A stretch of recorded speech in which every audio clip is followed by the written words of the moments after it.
ومن يضلله فلا هادي له ونشهد أن لا إله إلا الله وحده لا شريك له ونشهد أن سيدنا وحبيبنا ومولانا محمدا عبده ورسوله صلى الله تعالى عليه وعلى آله وأصحابه وبارك وسلم تسليما كثيرا أما بعد فأعوذ بالله من الشيطان الرجيم كذبت ثمود بطغواها إذ انبعث أشقاها فقال لهم رسول الله ناقة الله وسقياها فكذبوه فعقروها فدمدم عليهم ربهم بذنبهم فسواها ولا يخاف عقباها صدق اللہ العظیم۔ حضرات سامعین کرام، پچھلے ہفتے ہم لوگوں نے سورۃ الشمس کی تفسیر شروع کی تھی۔ چنانچہ پچھلے جمعے میں اس سورۃ مبارکہ کی ابتدائی 8 آیتوں کی تفسیر ہمارے سامنے آ چکی ہے، لہذا آج آخری جو 6 آیتیں باقی رہ گئی تھی، انشاءاللہ ہم اس کی تفسیر کو اور ان کے مفہوم کو سمجھنے کی کوشش کریں گے۔ میں نے آپ حضرات کے سامنے عرض کیا تھا کہ یہ آیت 3 حصوں پر مشتمل ہے۔ شروع کی 8 آیتوں میں اللہ تعالیٰ نے 11 قسمیں کھائی ہیں۔ یہ اس سورت کا پہلا حصہ ہے۔ پھر ان 11 قسموں کے بعد اللہ تعالیٰ نے جو اصل مضمون بیان کیا ہے، جس کو جواب قسم کہتے ہیں، وہ انتہائی جامع انداز میں صرف 2 آیتوں کے اندر بیان کر دیا۔ قد افلح من زکاہا وقد خواب من دساہا۔ اور اس سے پہلے اللہ تعالیٰ یہ بیان کر چکے ہیں کہ ہم نے ہر انسان کے اندر اطاعت کا مادہ بھی پیدا کیا ہے اور معصیت کا مادہ بھی پیدا کیا ہے۔ ہر انسان میں ہم نے اطاعت کا مادہ بھی رکھا ہے اور معصیت کا مادہ بھی رکھا ہے۔ اب اگر کوئی معصیت کے مادے کو، معصیت کے جذبات کو دبا کر اور اطاعت کے جذبات کو ابھار کر اطاعت والا راستہ اختیار کرتا ہے، تو اس نے اپنے نفس کو پاکیزہ بنا لیا، اس نے اپنے نفس کو سنوار لیا، مزین کر لیا، ڈیکوریٹ کر لیا۔ اور جس نے اطاعت کے جذبات کو تو دبا دیا اور معصیت کے جذبات کو ابھار کر معصیت والا راستہ اختیار کیا، تو وہ ناکام ہو گیا، نامراد ہو گیا۔ چنانچہ فرمایا قد افلح من زکاہا، کہ جس نے اپنے نفس کو پاکیزہ بنا لیا وہ تو کامیاب ہو گیا، اور جس نے اپنے نفس کو گناہوں کی دلدل کے اندر دھسا دیا وہ ناکام ہو گیا اور نامراد ہو گیا۔ اگر ہم پورے قرآن میں غور کریں تو ایک حقیقت ہمارے سامنے آئے گی کہ اللہ رب العزت جہاں بھی کامیابی اور ناکامی کو بیان کرتے ہیں وہاں معیار آخرت کی کامیابی اور ناکامی ہوتی ہے۔ دنیا کی کامیابی اللہ کے یہاں کوئی کامیابی نہیں ہے، دنیا کی ناکامی اللہ کے یہاں کوئی ناکامی نہیں ہے۔ اصل جو کامیابی اور ناکامی ہے پورے قرآن کا آپ مطالعہ کر لیے، وہ آخرت کے اعتبار سے ہے۔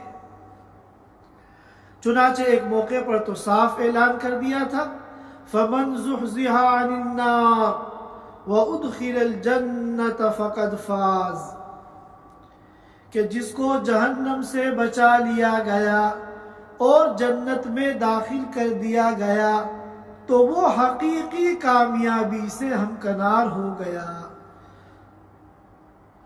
جہاں تک دنیا کی کامیابی اور ناکامی ہے تو یہ کوئی چیز نہیں ہے۔ وَمَا الْحَيَاةُ الدُّنْيَا إِلَّا مَتَاعُ الْغُرُورِ، دنیا کی جو زندگی ہے اور دنیا کا جو سامان زندگی ہے وہ تو دھوکے کا سامان ہے۔ دنیا کی زندگی جو ہے وہ دھوکے کا سامان ہے۔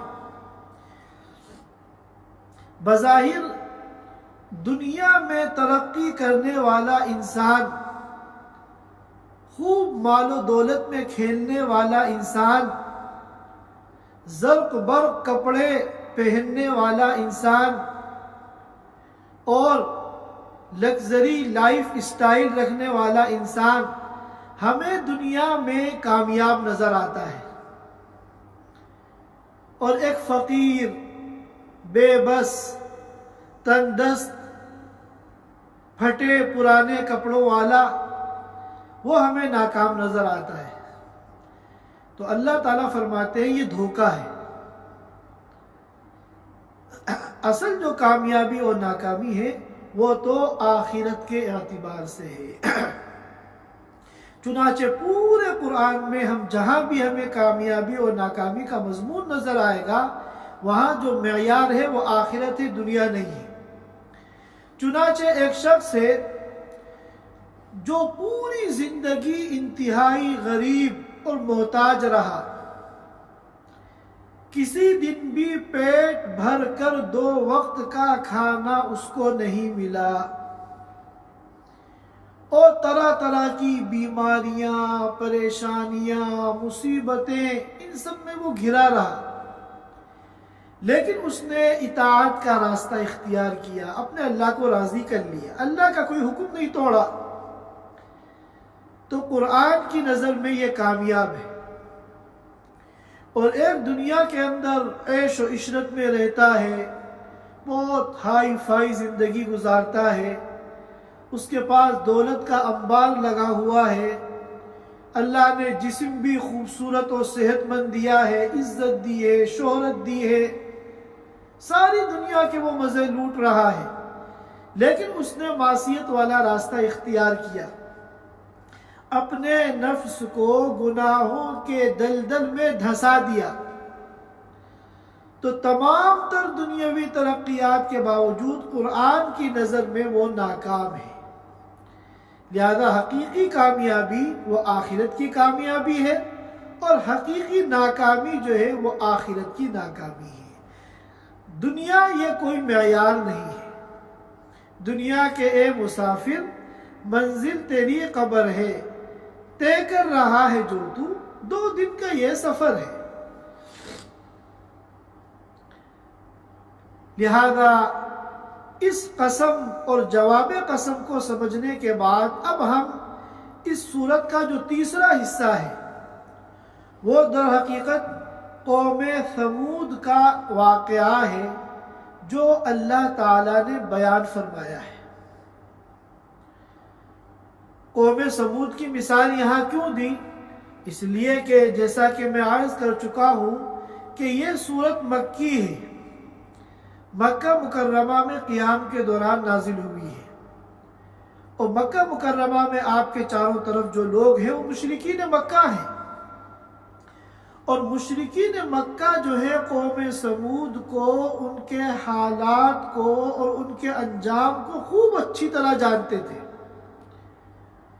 کیونکہ یہ قوم بہت مشہور قوم تھی، اس دور کا جو تاریخی لٹریچر تھا اس میں قوم سمود کا تذکرہ ملتا تھا، اور جو شعراء تھے ان کے اشعار میں اور جو ادبا تھے ان کے کلام میں قوم سمود کا تذکرہ ملتا تھا۔ تو مشرکین مکہ خوب اچھی طرح قوم سمود سے اور اس کے انجام سے واقف تھے، اس لیے اللہ تعالیٰ نے قوم سمود کی مثال دی، کیونکہ یہ مثال جو ہے ان کے اعتبار سے مناسب تھی۔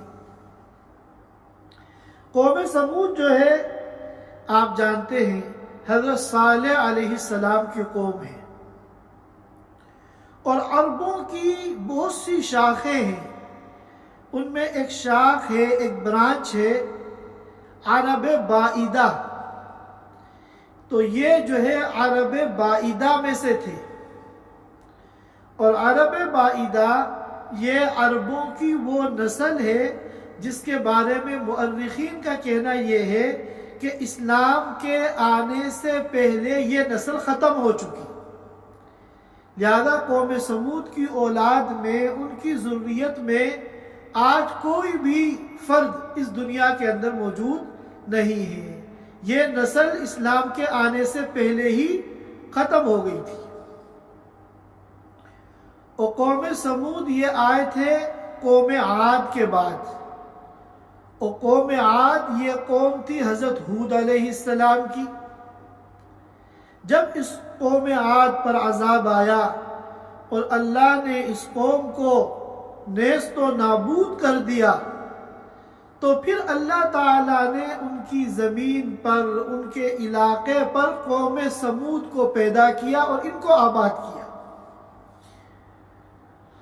اور یہ قوم سمود یہ معمولی قوم نہیں تھی، بڑی طاقتور تھی، بڑی صلاحیتوں والی تھی، اور بڑے اللہ نے ان کو ہنر دیے تھے۔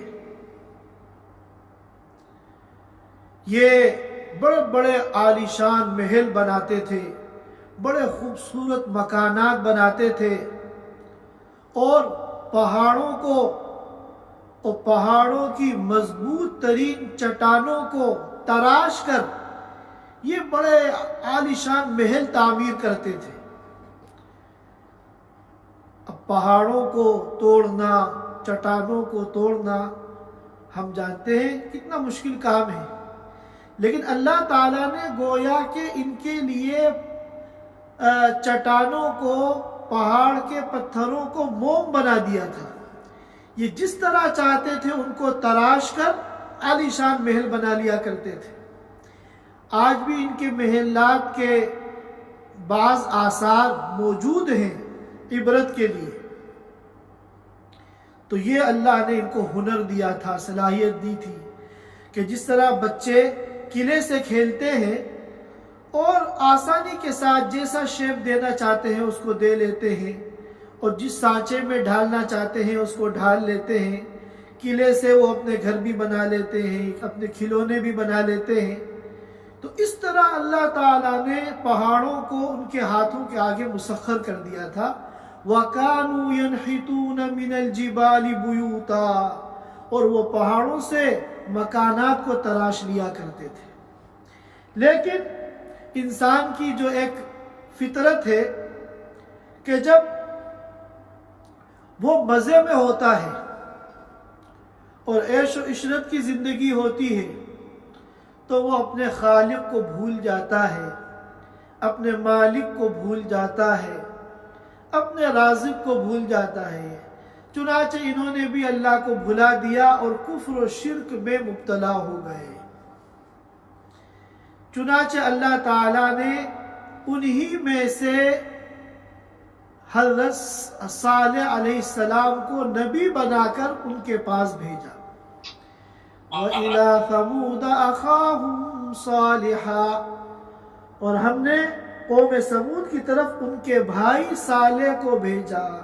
تو یہ صالح کسی اور قوم کے فرد نہیں تھے بلکہ اسی قوم سمود کے فرد تھے، اسی لیے اللہ نے حضرت صالح کو ان کا بھائی کہا۔ وَإِلَىٰ ثَمُودَ أَخَاهُمْ صَالِحًا، حضرت صالح علیہ السلام نے ان کو بہت بلایا اللہ کی طرف، اور بڑی محنت سے اور بڑی قربانیوں سے ان کو دعوت دی۔ جب ان کو نبوت ملی تو وہ نوجوان تھے، جوانی سے انہوں نے دعوت دینی شروع کی اور دعوت دیتے دیتے دیتے بڑھاپا آ گیا، اور نتیجہ صرف کچھ ہی لوگ ان کے ہاتھ پر قوم کے اسلام لائے، باقی نے ان کو جھٹلا دیا۔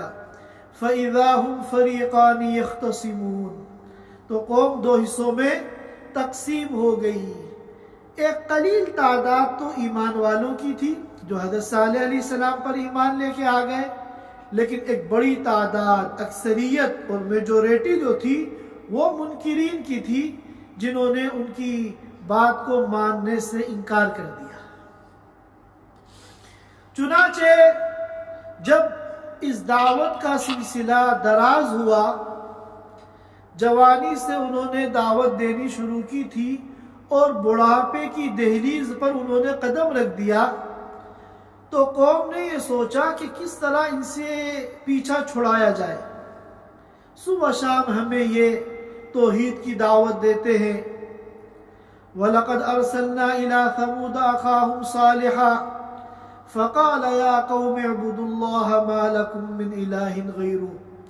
ایک موقع پر اللہ تعالیٰ نے فرمایا کہ ہم نے قوم سمود کی طرف صالح علیہ السلام کو بھیجا اور انہوں نے کہا، یا قوم، اے میرے قوم، اعبدوا اللہ، اللہ کی عبادت کرو، ایک اللہ کی عبادت کرو، ما لکم من الہ غیرہ، اس ایک اللہ کے علاوہ کوئی اور معبود اور کوئی اور خدا نہیں ہے۔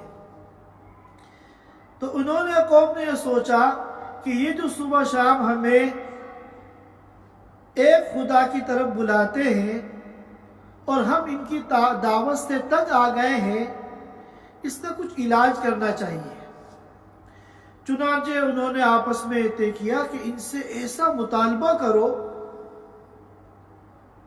کہ یہ اس مطالبے کو پورا نہ کر پائے۔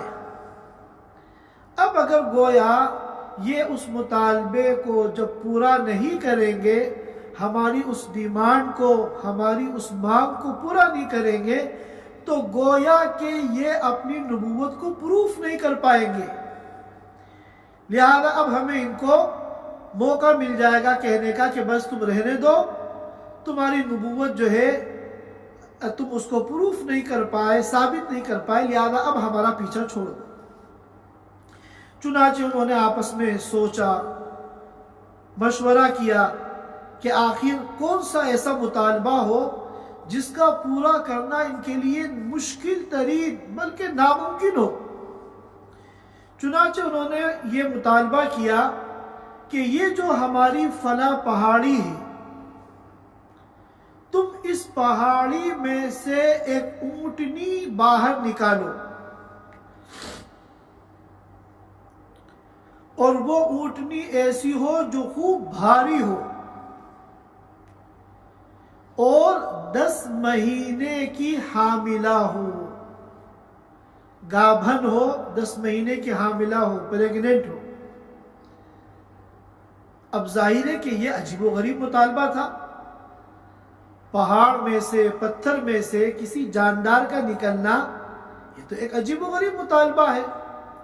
لیکن بہرحال حضرت صالح علیہ السلام اللہ کے نبی تھے اور ان کو معلوم تھا کہ اللہ کے لیے تو کوئی مشکل نہیں ہے، ان اللہ علی کل شیء قدیر، اللہ ہر چیز پہ قادر ہے۔ تو شاید یہ میری امت کی ہدایت کا ذریعہ بن جائے۔ انہوں نے اس امید پر اللہ سے دعا مانگی، 2 رکعت نماز پڑھی اور پھر اللہ سے دعا کی کہ اللہ تیرے لیے تو کوئی مشکل نہیں ہے ان کے مطالبے کو پورا کرنا، اور تو ان کے مطالبے کو پورا کر دے، شاید میری قوم جو ہے وہ ہدایت پا لے۔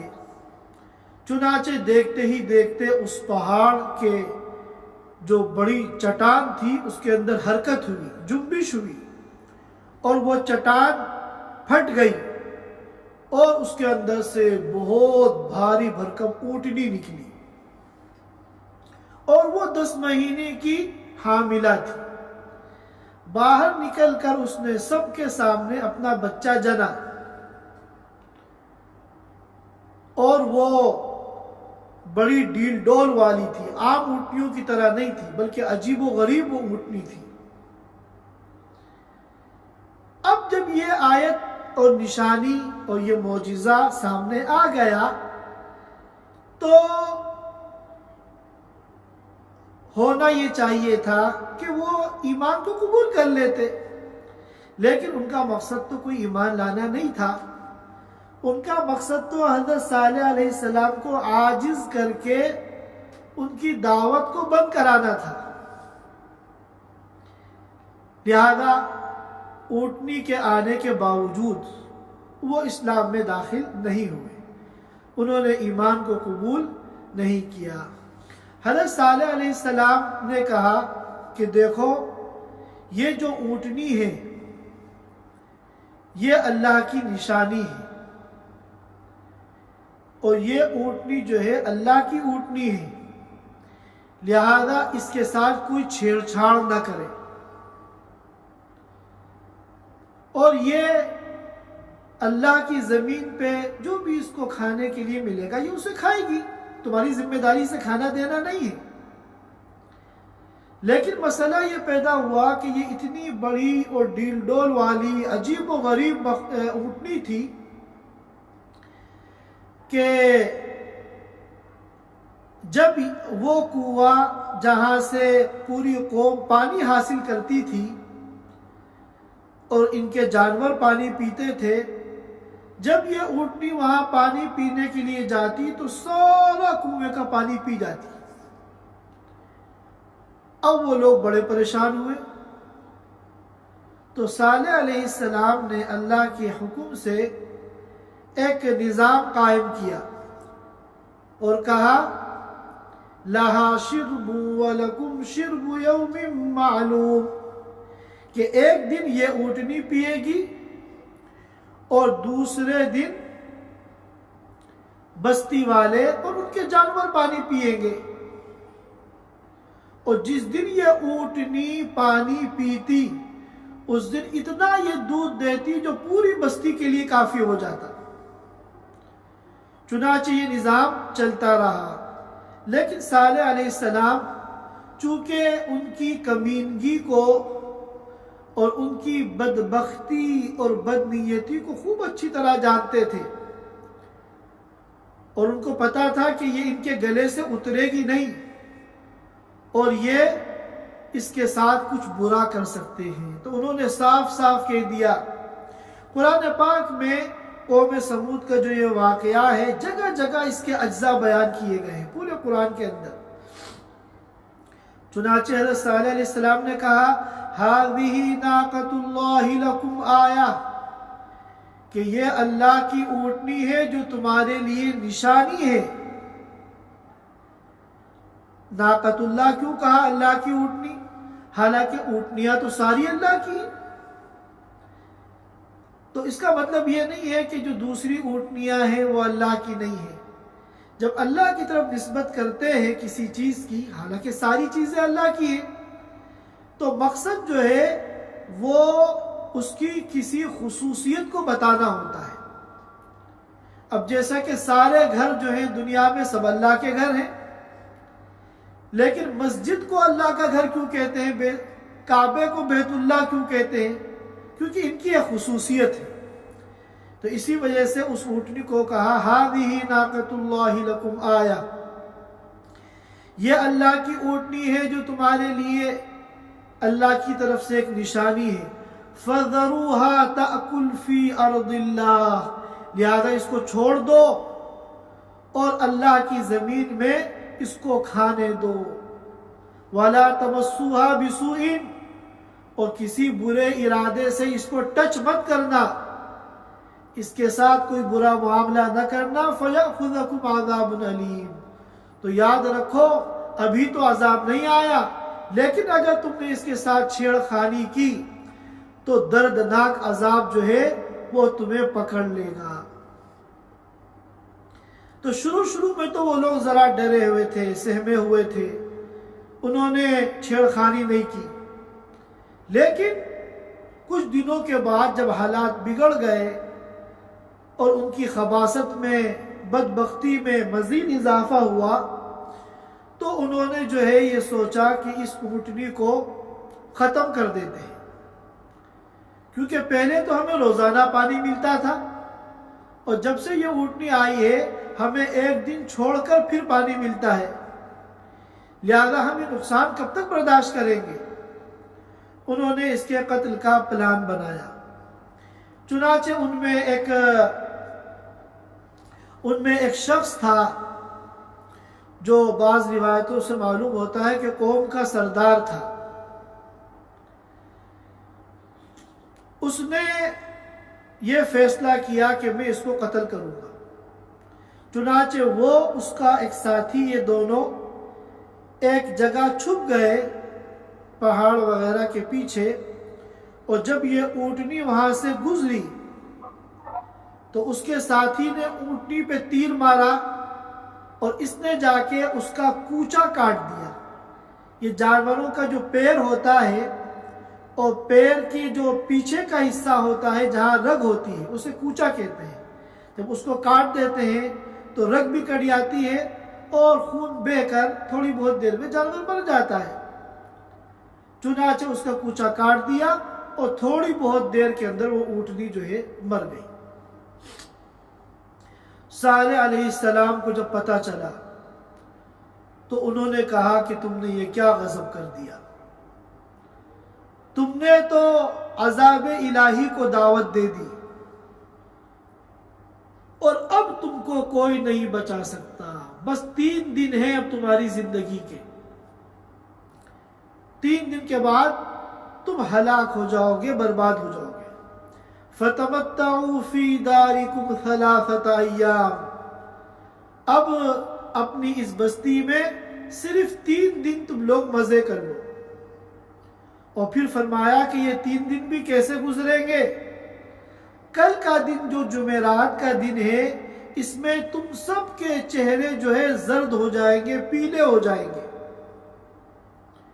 اور پھر پرسوں کا جو دن ہے جمعے کا اس میں تم سب کے چہرے جو ہے وہ لال ہو جائیں گے، اور پھر تیسرا جو دن ہے سنیچر کا، یوم السبت کا، اس میں تم سب کے چہرے سیاہ اور کالے ہو جائیں گے، اور وہ تمہاری زندگی کا آخری دن ہوگا۔ اس دن پھر تمہارے اوپر عذاب آئے گا اور تم لوگ جو ہے نیست و نابود ہو جاؤ گے۔ چنانچہ جب اگلا دن آیا تو سب کے چہرے پیلے ہو گئے، عورتیں، مرد، بوڑھے، بچے، سب۔ ابھی بھی ان کو سمجھ نہیں آئی کہ عذاب شروع ہو رہا ہے، بجائے ایمان لانے کے، توبہ کرنے کے، انہوں نے صالح علیہ السلام کے قتل کا منصوبہ بنا لیا کہ اگر یہ سچے ہیں اور واقعتاً ہمارے اوپر عذاب آنے والا ہے تو ہم ان کو پہلے کیوں نہ قتل کر دیں، اور اگر یہ جھوٹے ہیں اور حقیقت میں کوئی عذاب آنے والا نہیں ہے تو جھوٹ کی جو سزا ہے وہ ان کو مل جائے گی۔ چنانچہ ان کے چند لوگوں نے منصوبہ بنایا صالح علیہ السلام کو قتل کرنے کا، اور رات میں وہ ان کو قتل کرنے کے لیے ان کے گھر کی طرف بڑھے۔ اللہ تعالیٰ نے ان کے اوپر پتھر برسا کر ان کو ختم کر دیا، اور اس واقعے کو قرآن نے بیان کیا وَمَكَرُوا مَكْرًا وَمَكَرْنَا مَكْرًا وَهُمْ لَا يَشْعُرُونَ۔ انہوں نے منصوبہ بنایا صالح علیہ السلام کو قتل کرنے کا، انہوں نے چال چلی اور ہم نے بھی چال چلی، لیکن ہماری جو چال جو ہے، ہماری جو تدبیر ہے وہ ان کی تدبیر پہ غالب آ گئی۔ وَمَكَرُوا مَكْرًا وَمَكَرْنَا مَكْرًا وَهُمْ لَا يَشْعُرُونَ۔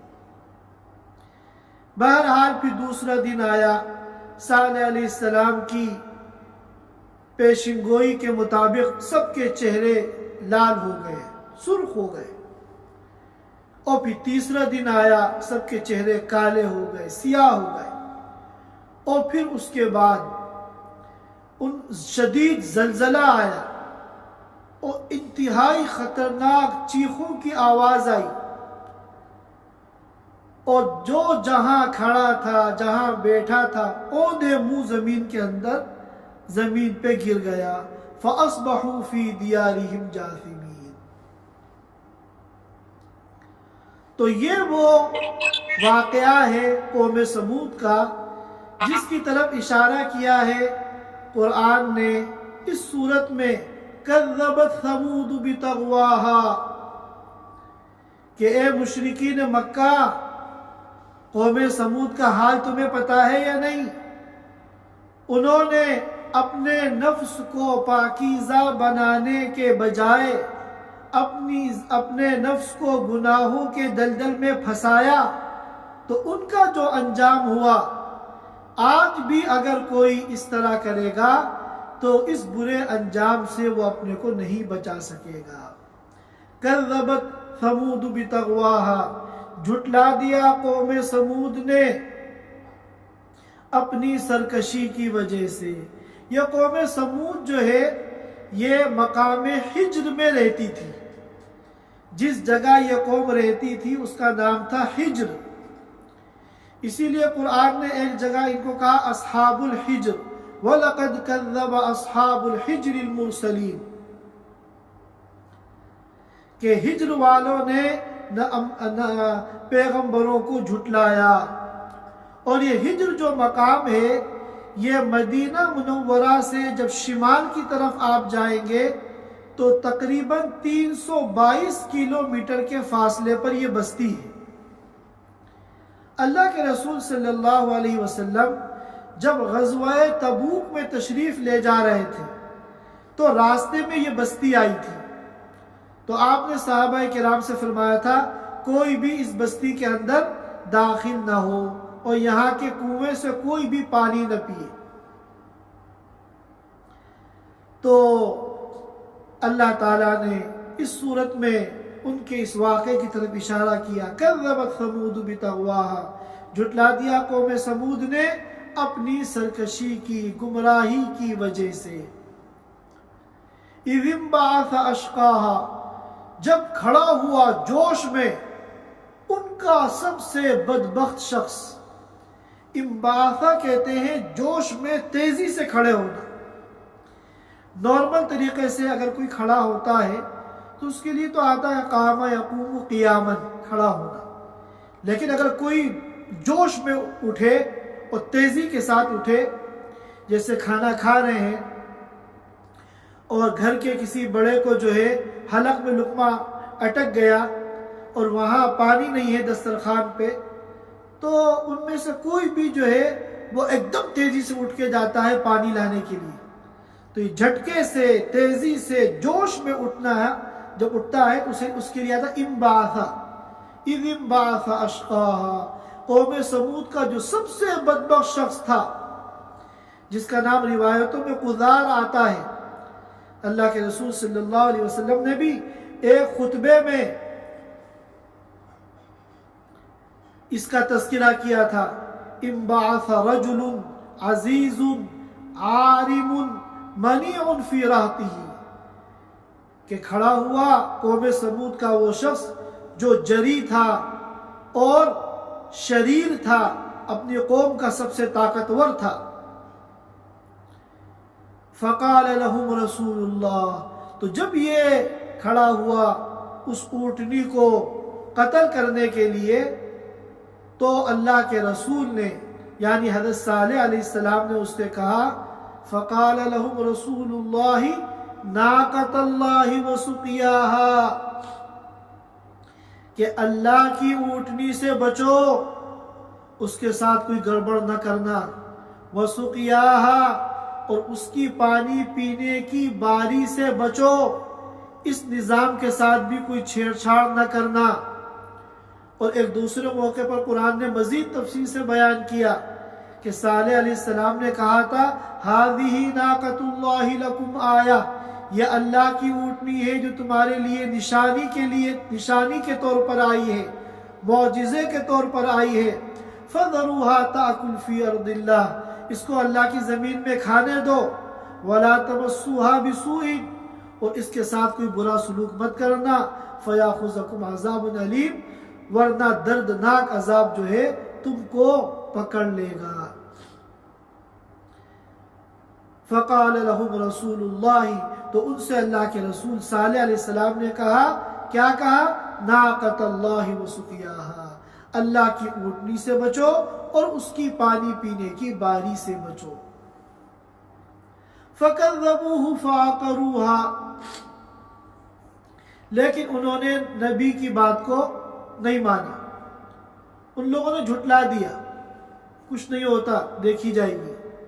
فَعَقَرُوهَا، چنانچہ انہوں نے اس اونٹنی کے کوچے کاٹ دیے اور اس کو قتل کر دیا۔ اب سوال یہ پیدا ہوتا ہے کہ کوچے کاٹنے والا تو ایک ہی انسان تھا، عزار نامی، جو ان کا سردار تھا، تو فَعَقَرُوا پوری قوم کی طرف نسبت کیوں کی کہ پوری قوم سمود نے اس کو قتل کر دیا؟ تو یہ نسبت پوری قوم کی طرف اس لیے کی کہ پوری قوم کی پلاننگ سے یہ ہوا تھا، اور پوری قوم جو ہے کے فیصلے سے یہ ہوا تھا، تو گویا کہ گرچہ قتل کرنے والا ایک ہے مگر پوری قوم اس جرم کے اندر شریک ہے۔ فَكَذَّبُوهُ فَعَقَرُوهَا فَدَمْدَمَ عَلَيْهِمْ رَبُّهُمْ بِذَنبِهِمْ فَسَوَّاهَا، تو سخت عذاب نازل کیا ان پر۔ دمدمہ کے معنی میں نے بتائے تھے، ایسا سخت عذاب جو بتدریج آتا ہے، اسٹیپ بائی اسٹیپ، یہاں تک کہ قوم کو بالکل فنا کر دیتا ہے۔ فَدَمْدَمَ عَلَيْهِمْ رَبُّهُمْ، چنانچہ سخت عذاب نازل کیا ان پر ان کے رب نے، بِذَنبِهِمْ، ان کے گناہ کی وجہ سے، ان کے جرم کی وجہ سے، فَسَوَّاهَا، چنانچہ پوری قوم کو برابر کر دیا، کوئی نہیں بچا، نہ بوڑھا، نہ بچہ، نہ مرد، نہ عورت، سب کو ہلاک کر دیا۔ وَلَا يَخَافُ عُقْبَاهَا، اور اللہ تعالیٰ نے اتنی بڑی تباہی پھیری، اللہ تعالیٰ کو ان سزاؤں کے انجام کا کوئی خوف نہیں ہے، کیونکہ یہ اللہ تعالیٰ جو ہے وہ تو ملک الملوک ہے، اللہ تعالیٰ تو احکم الحاکمین ہے، اللہ تعالیٰ پر کوئی دباؤ بنانے والا نہیں ہے، اللہ تعالیٰ تو قہار ہیں، جبار ہیں۔ ہاں، دنیا کا کوئی بڑا سے بڑا بادشاہ ہو، پاورفل بادشاہ ہو، اور آج کی زبان میں وزیر اعظم ہو، کسی ملک کا صدر ہو، اور اس کے کسی علاقے کے اندر کچھ لوگ کوئی جرم کریں، کتنا بڑا جرم ہو، تو ان کے خلاف ایکشن لینے میں اس کو ڈر ہوتا ہے۔ وہ پہلے اپنے مشیرین سے مشورہ کرتا ہے، کہیں ہم اگر ان کے خلاف ایکشن لیں گے اور ان کے خلاف کارروائی کریں گے اور ہم ان لوگوں کو ماریں گے فوجی ایکشن کے ذریعے، پولیس کارروائی کے ذریعے، تو کہیں ایسا نہ ہو کہ عوام ہمارے خلاف ہو جائے، تو وہ رد عمل سے ڈرتے ہیں، ری ایکشن سے ڈرتے ہیں۔ اور آج کل کے دور میں تو میڈیا کا ڈر ہوتا ہے کہ پوری دنیا میں ہم بدنام ہو جائیں گے، پوری دنیا میں فضا ہمارے خلاف ہو جائے گی، اور اس ملک کے اندر بھی یہاں کے عوام ہمارے خلاف کھڑے ہو سکتے ہیں۔ لہذا اس دنیا میں بڑا سے بڑا بادشاہ، طاقتور سے طاقتور بادشاہ جب کسی کے خلاف ایکشن لیتا ہے، وہ بھی ایسا ایکشن جس میں تباہی مچا دے، قوم کو نیست و نابود کر دے، تو اس کو 10 بار نہیں 1000 مرتبہ سوچنا پڑتا ہے، اس کو ری ایکشن کا ڈر ہوتا ہے۔ لیکن اللہ تعالیٰ نے پوری قوم سمود کو ایسا تباہ کیا، فَسَوَّاهَا، سب جھاڑو پھیر دی۔ وَلَا يَخَافُ عُقْبَاهَا، اللہ کو ان عذابوں کے انجام کا کوئی ڈر نہیں ہے، اللہ تعالیٰ کو اس کا کوئی خوف نہیں ہے۔ ایک مرتبہ ہم اور ترجمہ کر لیتے ہیں ان 6 آیتوں کا۔ کذبت ثمود بطغواها، جھٹلایا قوم سمود نے اپنی سرکشی کی وجہ سے، اذ انبعث اشقاها، جب جوش میں کھڑا ہوا ان کا سب سے بدبخت انسان، فقال لهم رسول اللہ، تو ان سے اللہ کے رسول صالح علیہ السلام نے کہا ناقۃ اللہ وسقیاہا، دیکھو یہ ریڈ لائن ہے، اسے کراس مت کرنا، اب تک تو تم بچتے آئے ہو لیکن اس کو اگر کراس کرو گے تو نہیں بچو گے عذاب سے۔ ناقۃ اللہ، اللہ کی اونٹنی سے ڈرو اور اس کی جو پانی پینے کی باری ہے اس سے ڈرو۔ لیکن فَكَذَّبُوهُ، انہوں نے نبی کی بات کو جھٹلا دیا، فَعَقَرُوهَا، اور اس اونٹنی کا کوچا کاٹ دیا اور اس کو قتل کر دیا۔ فَدَمْدَمَ عَلَيْهِمْ رَبُّهُمْ، چنانچہ سخت عذاب نازل کیا ان پر ان کے رب نے، بِذَنْبِهِمْ، ان کے گناہ کی وجہ سے، فَسَوَّاهَا، اور ان کو برابر سرابر کر دیا، وَلَا يَخَافُ عُقْبَاهَا، اور اللہ تعالیٰ کو ان سزاؤں کے، ان عذابوں کے انجام کا کوئی خوف نہیں ہے۔ یہ چند باتیں اس صورت مبارکہ کے متعلق عرض کرنی تھی۔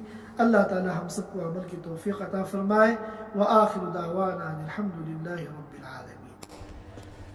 Thanks for watching. Don't forget to like, comment, share and subscribe to Al Wahid channel.